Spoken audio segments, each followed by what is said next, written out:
La Guerra del Chaco, segunda parte. Después de la rendición de Campo Vía, el frente boliviano retrocedió cientos de kilómetros, siendo evacuados los fortines de Saavedra, Tifunque, Platanillos, Yayucubás y Camacho, entre otros. El fortín Saavedra fue incendiado por las fuerzas bolivianas en retirada y bautizado por las fuerzas paraguayas como Fortín Ábalos Sánchez. A la fecha se mantiene allí el cruce de caminos Nanagua al sur, a Muñoz al norte y a Aliguatá al este. En la intersección se ha erigido un monumento al oficial bielorruso Kasianov, al servicio del Paraguay, caído en las cercanías de Saavedra, en un lugar llamado Campo Pavón. El 19 de diciembre de 1933, a pocas horas de iniciarse la tregua, las fuerzas paraguayas atacaron Fortín Muñoz, 60 kilómetros al sur de Saavedra, ocupándolo el 20 de diciembre, cuando ya estaba en vigencia el armisticio. Fortín Muñoz fue la sede del comando del ejército boliviano durante la primera parte de la guerra. Tenía una importante pista aérea desde donde operaron los aviones cazas de transportes y bombarderos. La defensa boliviana del fortín fue débil y se incendió el mismo a la llegada del ejército paraguayo. Este importante bastión, ubicado en los esteros del río Pilcomayo, permitía el aprovisionamiento de agua permanente a las tropas bolivianas. El ejército paraguayo rebautizó el lugar con el nombre de Fortín General Díaz, y si bien las instalaciones fueron destruidas, quedó intacta la pista de aterrizaje que a la fecha aún es utilizada.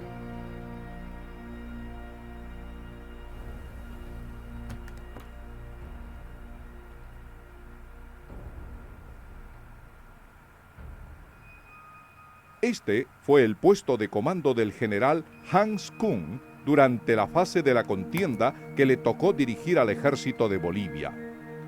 Una de las pocas señales que quedan de la guerra en el lugar es un monumento alegórico a una madre y a su hijo sobre una tumba, en honor a Pastora Concepción Céspedes, quien para acompañar a su hijo a la guerra se enroló como enfermera.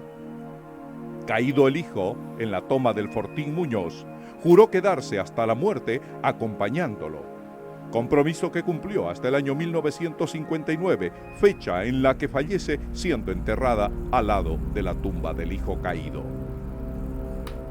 El Fortín Camacho fue rebautizado con el nombre de López de Filippi, y allí se trasladaría el puesto del Comando Superior del Paraguay. Terminada la guerra, se le dio el nombre de Mariscal Estigarribia, en homenaje al conductor de la Guerra del Chaco. El 20 de marzo, las fuerzas paraguayas entraron en contacto con las fuerzas bolivianas en Cañada Tarija, a 120 kilómetros al noroeste de Camacho, y en una rápida acción envolvieron a las fuerzas bolivianas comandadas por el coronel Ángel Bavía, quien ordenó resistir hasta quedarse sin municiones. El 27 de marzo, 3 tenientes se rindieron, lo que motivó que el coronel Bavía intente suicidarse dándose un tiro en la cabeza, aunque sin cumplir su objetivo porque fue encontrado mal herido en una zona boscosa aledaña por las fuerzas paraguayas, muriendo en los primeros días de abril en un hospital paraguayo en Camacho. A los pocos días de la ocupación de Cañada Tarija, cae Garrapatal, quedando expedito el camino hacia Picuiba para el avance de las fuerzas paraguayas hacia el norte. En el sur, la nueva línea defensiva se estableció a las orillas del río Pilcomayo, en las cercanías del Fortín Magariños, y hacia adelante el Fortín La China, produciéndose algunos enfrentamientos por la zona de Tesén, combates cuya única huella a la fecha son tumbas.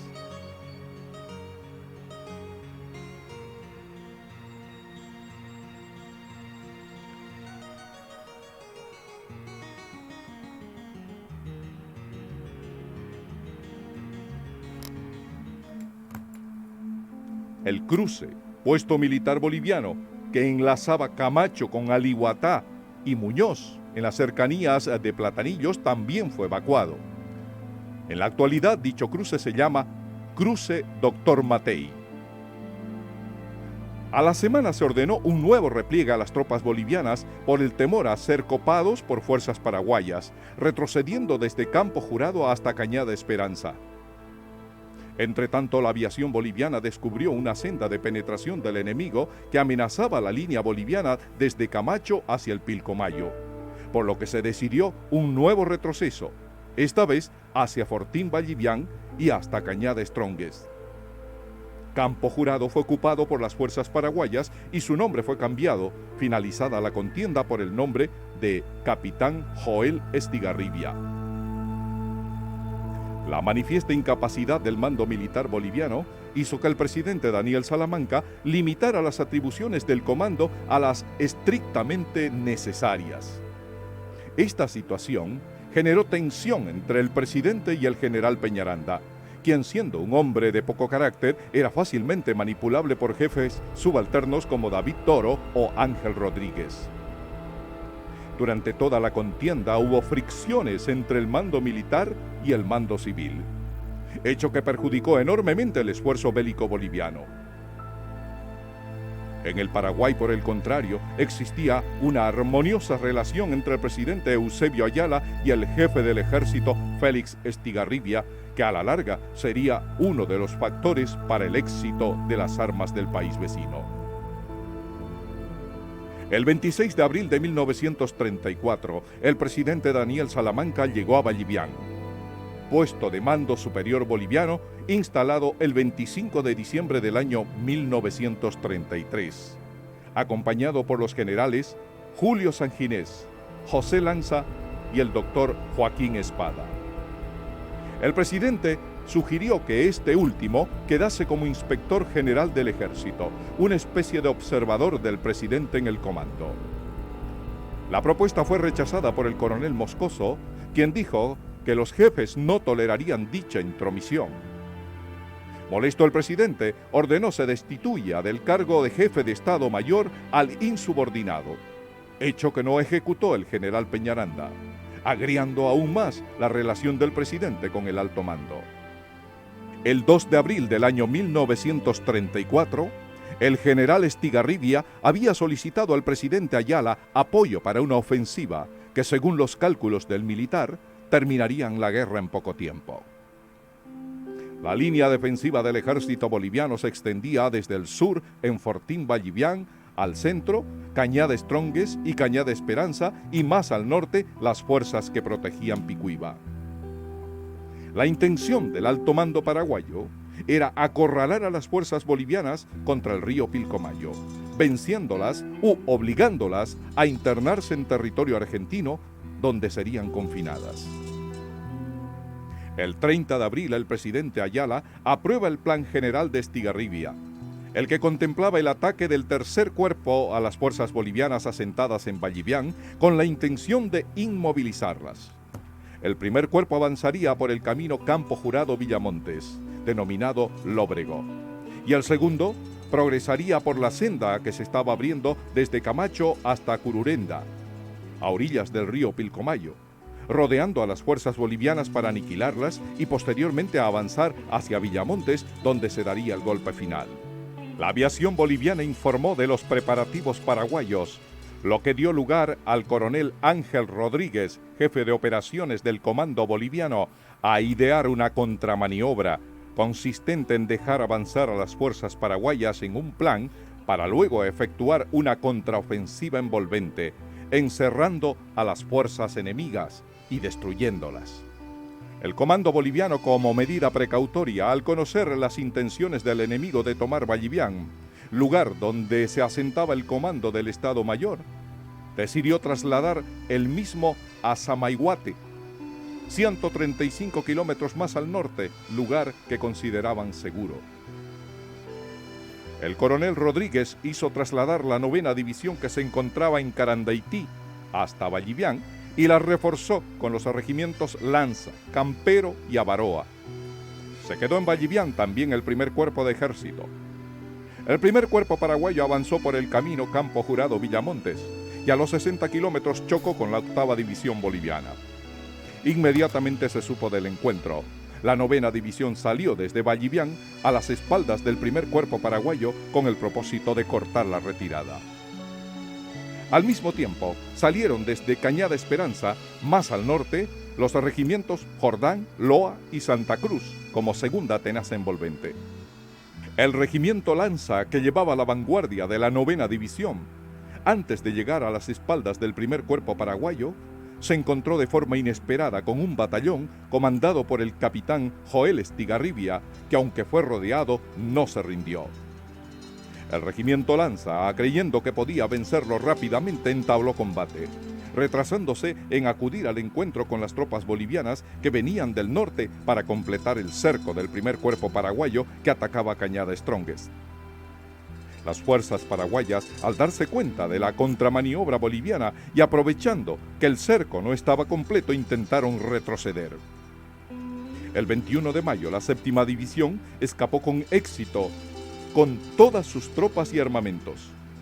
4 regimientos de otra división paraguaya quisieron hacer lo propio, pero se encontraron con los regimientos Loa, Jordán y Santa Cruz, entablándose durísimos combates.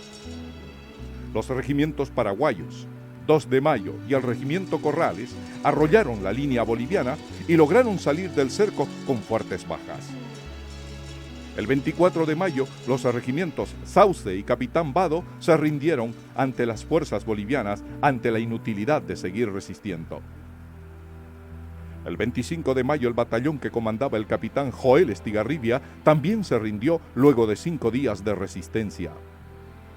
En los 6 días que duró la batalla de Cañada Strongest, las bajas paraguayas alcanzaron a 500 entre muertos y heridos y 1.389 prisioneros, además de perder 80 ametralladoras, 3 morteros, 1.500 fusiles y 10 camiones. Aunque la maniobra no logró encerrar a todo el primer cuerpo paraguayo y sus resultados no fueron contundentes, esta victoria elevó la moral del ejército boliviano. En la actualidad, el camino que une Campo Jurado con Villamontes, denominado Camino Lóbrego, se mantiene. La senda construida desde Camacho en dirección al Pilcomayo también. Y los lugares del histórico combate han sido borrados por la naturaleza. No existe plaqueta recordatoria en los lugares donde se produjo la batalla de Cañada Strongest, posiblemente porque al ser una batalla perdida por el Paraguay, no hubo interés histórico de mantener vestigios del encuentro. La Cañada Esperanza, así como Cañada Strongest, se encuentran al interior de propiedades ganaderas. El cruce del camino que viene de Camacho a Camino Lóbrego y su intersección recibe el nombre actualmente de Cruce Don Silvio. Luego de la victoria de Cañada Strongest, se reforzó en el presidente Salamanca y en el coronel Toro la idea de no retirarse del fortín Vallivián, en contraposición a lo que opinaban el general Peñaranda, el coronel Ángel Rodríguez y la mayoría del alto mando, quienes consideraban que mantener el fortín Vallivián, una localidad sin valor militar, era una pérdida de potencia operativa. Para defender el fortín se requerían 18.000 soldados. Más al norte, por Cañada Strongest, se tenían 9.000 hombres y en Carandaití 6.000. El presidente era de criterio de que había que mantener la posición a toda costa, porque retirarse significaría afectar la moral de la nación, que ya en ese momento sospechaba que la guerra estaba por perderse. Sin embargo, la verdadera razón por la que no se procedió a la retirada de Vallivián fue que el coronel David Toro, responsable de la defensa del fortín, consideraba que desde allí se podía iniciar una contraofensiva. Por sobre el criterio de Peñaranda se impuso el criterio de Toro, que en los hechos era el que mandaba en el ejército boliviano ante la falta de decisión de Peñaranda. Como el presidente Daniel Salamanca dudaba de la capacidad de los jefes militares bolivianos que comandaban el ejército en el Chaco, y como no hubo ningún plan que le llegue desde el teatro de las operaciones, encomendó al general José Lanza la formación de un tercer cuerpo que desde Roboré debería llegar al río Paraguay. El plan consistía en atacar por el norte hacia el este, amenazando la retaguardia de las tropas paraguayas profundamente internadas en la parte occidental del Chaco. En el puesto de mando de Samahuayté, donde se había trasladado el comando general boliviano, se recibió de mala manera la iniciativa del presidente, principalmente porque los jefes militares consideraban que el Ejecutivo no debería entrometerse en decisiones que deberían ser tomadas por los mandos militares. Esta situación distanció aún más a Salamanca y el alto mando militar en campaña. Samahuayté, a orillas del río Pilcomayo, en la actualidad tiene pocas huellas de la guerra. Lo único que queda es la pista de aterrizaje que se construyó en la época y que se la siguió utilizando al finalizar la contienda durante algunos años por parte de los ganaderos de la zona. Actualmente una comunidad indígena atapiete puebla el lugar, siendo uno de sus capitanes Tomás Ferreira, quien recibió al equipo de Canal 11 de forma hospitalaria. Será tu tierra, abrirle tu pecho siempre el ritmo de la chacarera.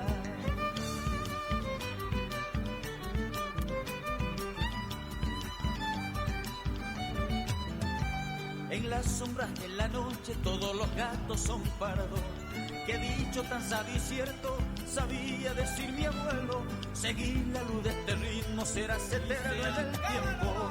Como el latir de tu pecho, el Servicio de Inteligencia Militar Paraguayo se enteró de los planes presidenciales de abrir un frente en el noreste del Teatro de Operaciones a partir de Roboré y Puerto Suárez. Hecho que preocupó a Estigarribia, quien se dio cuenta del peligro que entrañaba un ataque exitoso del ejército boliviano por esa zona.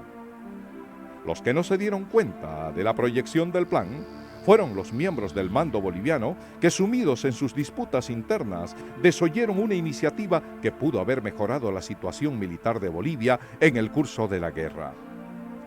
Estigarribia, para evitar sorpresas, ordenó atacar al norte de Picuiba y el Fortín 27 de noviembre, punto de enlace entre el frente de Villamontes y el de Roboré.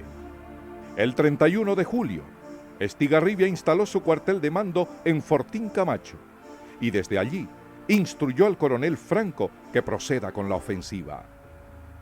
Las fuerzas paraguayas tomaron Picuiba, Irindague, Villazón, 27 de noviembre, Huirapitindi, La Rosa, Algodonal y llegaron a pocos kilómetros de Carandaití, localidad que no pudieron tomar por los refuerzos bolivianos que llegaron desde Vallivián para proteger a esa población convertida en fortín militar. En otros escenarios de la campaña, los paraguayos habían capturado Fortín Ingavi y los fortines Vargas y Vanguardia en la zona del Pantanal húmedo correspondiente al Chaco Boreal. Hasta ese momento, el teatro de operaciones de la guerra había tenido como escenario la inmensa planicie chaqueña, sin poblados civiles y habitada por grupos nómadas de indígenas y militares acantonados en fortines de uno u otro bando. Con el acercamiento a Carandaití, el ejército paraguayo entraba a zonas pobladas por civiles y sobre las que existían pocas dudas de que fueran territorios históricamente bolivianos. Por otra parte, la cercanía a los pozos petrolíferos dio otro cariz a la contienda. La posibilidad de apoderarse de la riqueza petrolera comenzó a figurar en los planes estratégicos del comando paraguayo. Estigarribia consideraba que si se tomaba Camiri, el aparato militar boliviano quedaría sin petróleo y esta situación desencadenaría el desplome de la maquinaria de guerra boliviana. En una reunión realizada en Samahuayté, sede del comando boliviano, se discutió la situación. El panorama se configuraba desalentador. Algunos jefes militares sugirieron se tramitara urgentemente la paz.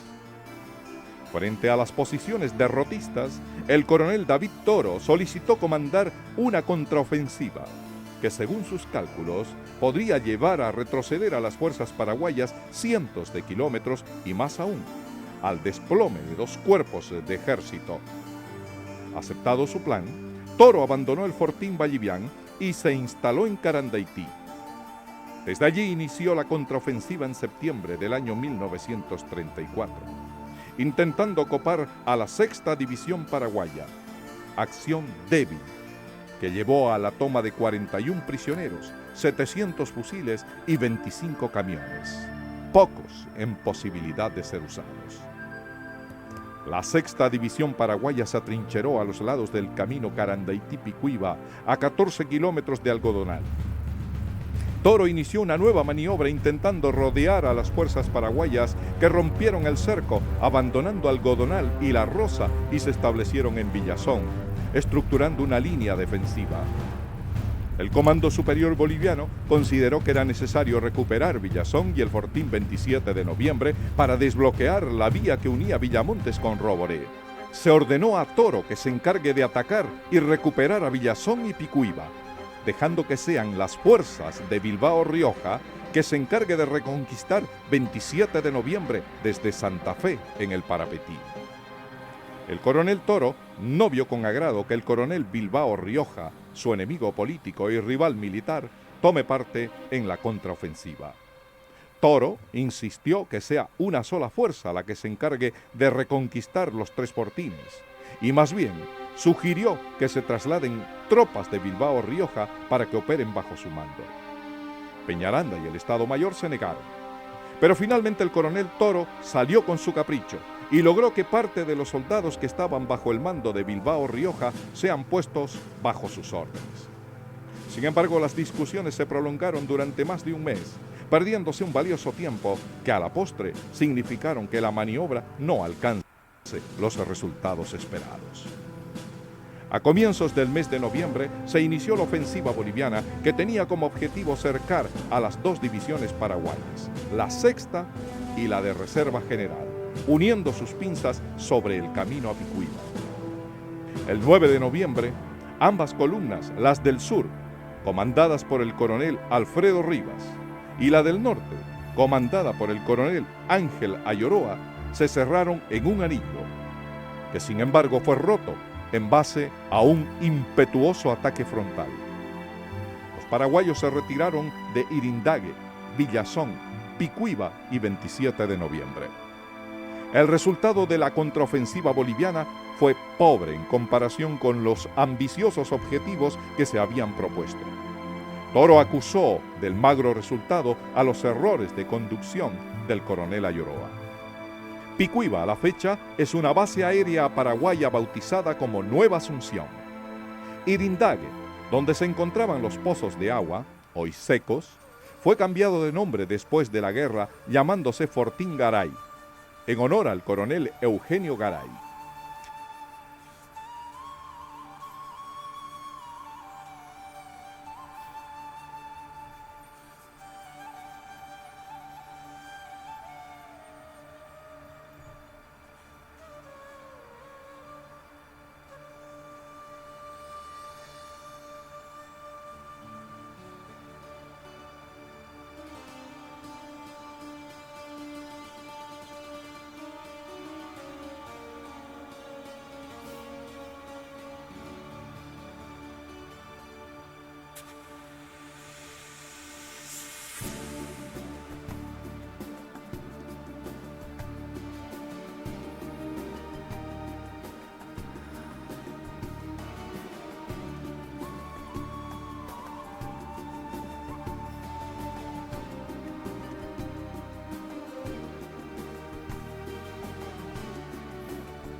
Villazón es en la fecha un punto fronterizo. En el sector paraguayo se llama Sargento Rodríguez y en el sector boliviano sigue llamándose Villazón.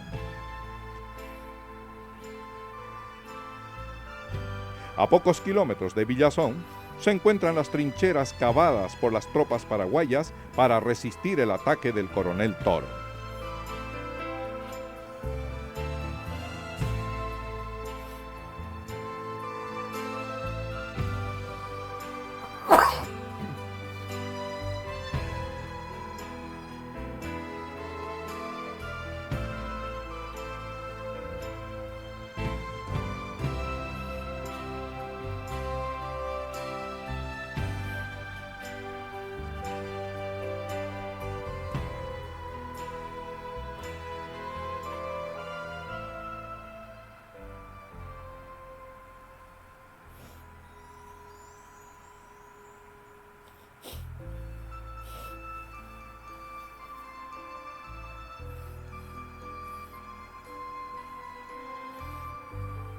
Entre Villazón y Garay, ex Irindague, se encuentran dos cementerios de guerra, uno boliviano y el otro paraguayo, ambos en territorio paraguayo, a pocos kilómetros de la frontera.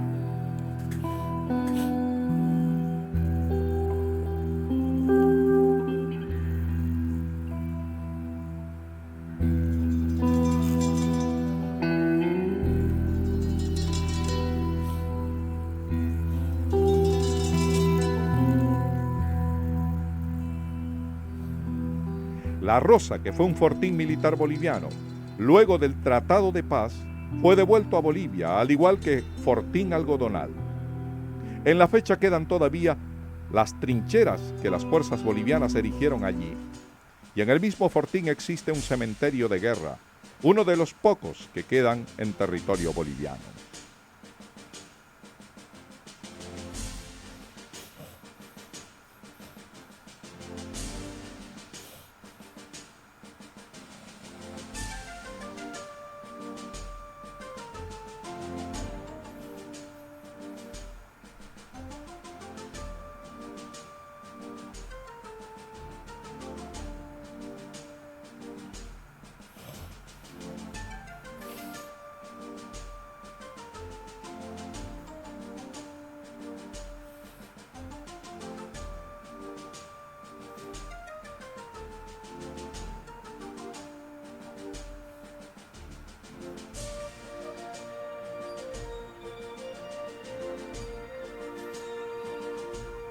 A la fecha, el lugar, que se llamaba 27 de noviembre, sirve como punto de frontera entre Bolivia y Paraguay. Bolivia mantiene un fortín con el nombre de 27 de noviembre y los paraguayos construyeron otro con el nombre de Gavino Mendoza.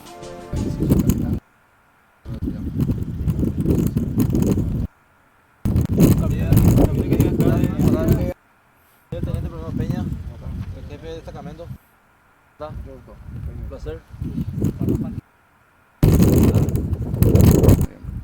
Ni allá ni acá, o sea. El siguiente destacamento que está acá es 4 de mayo.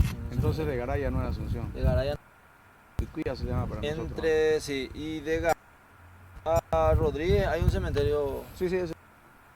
Que está entre Rodríguez y Garay.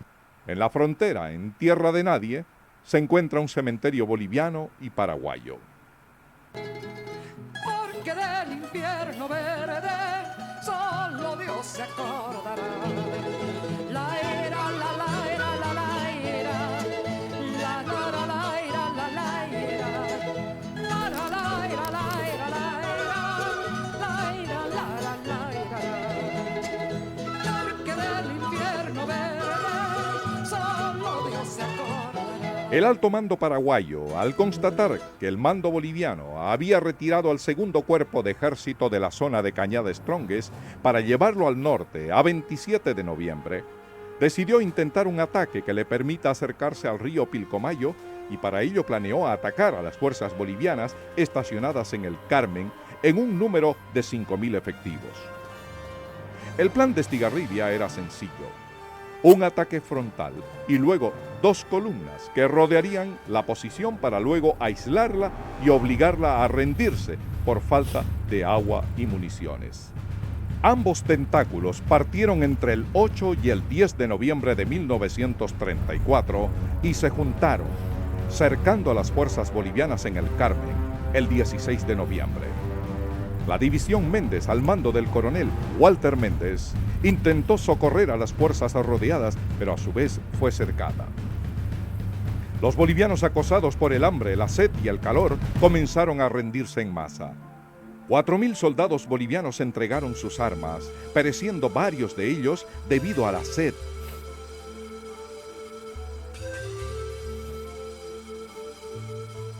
Había dos estrategias distintas. Bolivia usaba la estrategia alemana de lucha frontal. Los paraguayos utilizaron la lucha de las Filipinas, que era la revolución de envolvimiento. No atacaban de frente, sino lo envolvían al enemigo y lo mataban. En la batalla del Carmen fueron destruidos los regimientos Campos, Ayacucho, Manchego, La Paz, Murguía y los batallones Beni, Rocha, Cochabamba y Acre. En el combate murieron 2.000 soldados entre heridos de bala y la muerte por inanición, sed o enfermedades. En la fecha, el lugar donde se desarrolló la batalla de Cañada del Carmen tiene varios indicios de la guerra. La cañada se mantiene intacta. Existen en toda el área restos metálicos de camiones, municiones y otros utensilios de la guerra.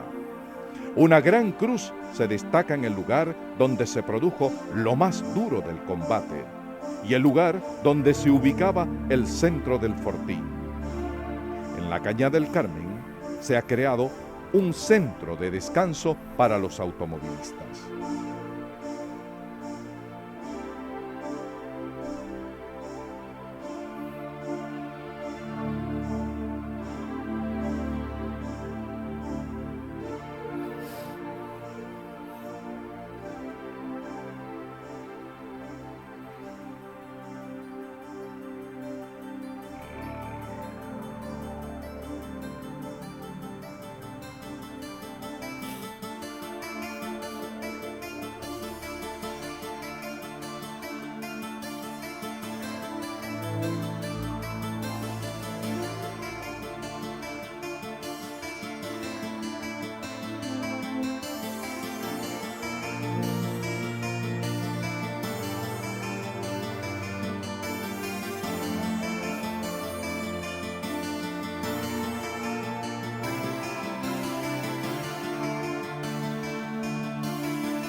Su administrador cuenta que se encuentran en la zona en grandes cantidades vestigios de la guerra, como el fusil hallado en uno de sus habituales recorridos.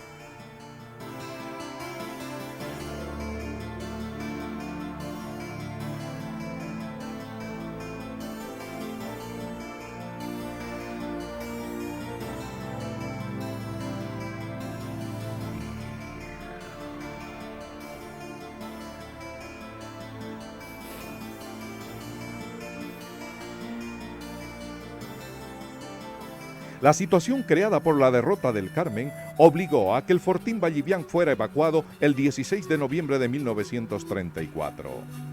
La unidad que pudo escapar del cerco en el Carmen, compuesta por 2.000 hombres, intentó una línea defensiva en Fortín Oruro, el mismo que tampoco pudo mantenerse por mucho tiempo.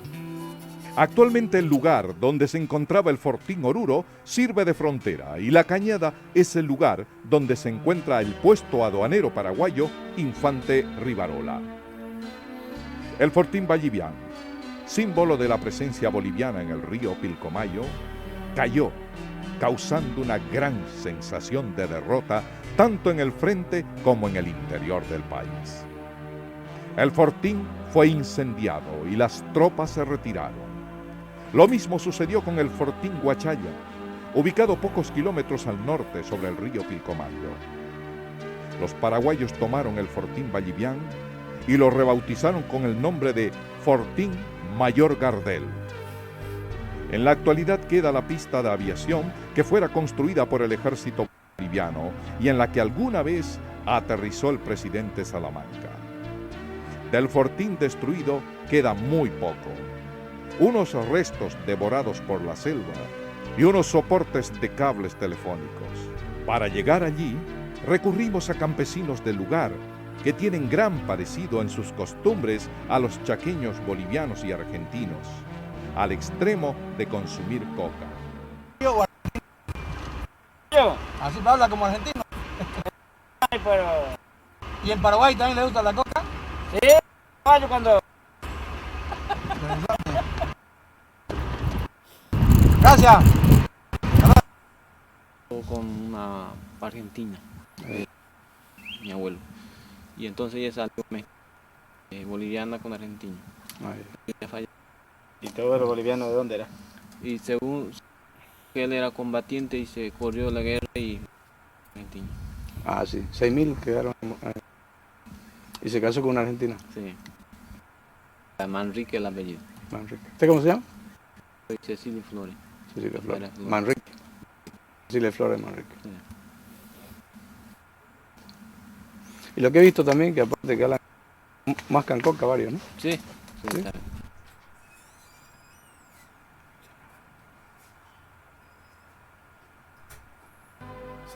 En Fortín Vallivián, o Gardel, nos guió un nieto de un soldado boliviano que había desertado a la Argentina, al igual que su hermano, que trabajan de peones en las haciendas ganaderas de la zona. A su vez, el Fortín Huachalla fue rebautizado por el ejército paraguayo como Fortín Pedro Peña.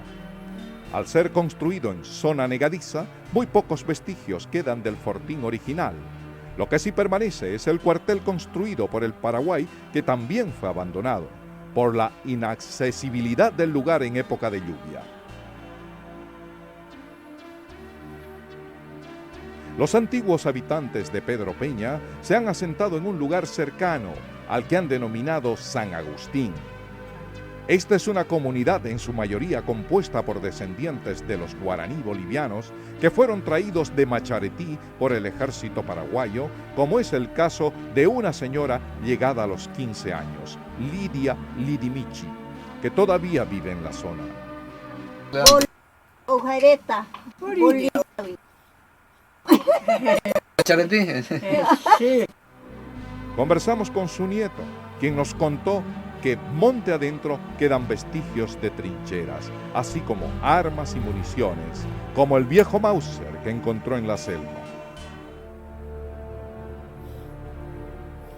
Las fuerzas bolivianas que habían reconquistado Picuiba y que preparaban la ofensiva sobre Lafaye recibieron la orden de dirigirse hacia el Pilcomayo para alistar la defensa en ese sector gravemente amenazado a raíz del desastre del Carmen.